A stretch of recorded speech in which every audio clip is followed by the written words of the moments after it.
Assalaamu calaykum. Waan salaama ummadda Soomaali meel kasta joogtiin. Waa walaashii Lulu Beauty. Mar labaad mar saddexaad assalaamu calaykum. Waxaan leeyahay soo dhawaada. Maalmaha mashquulkayga iska bata saasaan iiga soo daahay. Dhib ma lahan wixii oo naga daaha hadda sameysanaynaa. Maanta waxaan ii hayaa cabitaan aad iyo aad u fiican. Cabitaankaas oo nafaqo leh.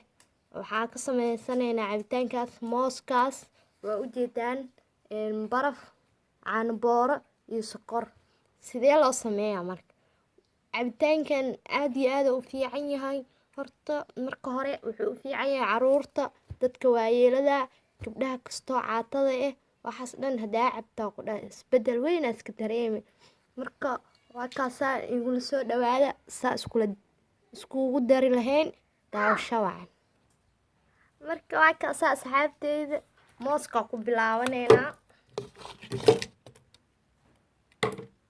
Sokorta 2 qaanto waa qof walba intay rabtay ku daranaysaa ani laakiin 2 qaanto ku daranaa. Caano boorahana 2 qaanto.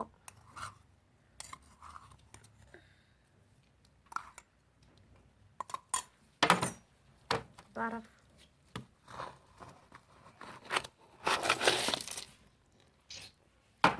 marka moos oo aad u bisil ma ahan, moos oo normaal ah oo cuntada kale lagu cuno camal waaye. Mooska ciriinkana ma fiicno, ilmaha kale markaa siisaysid caloosha ka qabana. Marka waa kaasaa intaas isku darana waa soo shiideynaa isku soo noqonayna. Waa kaasaa marka waa soo shiidnay asxaabteyda saas oo noqday.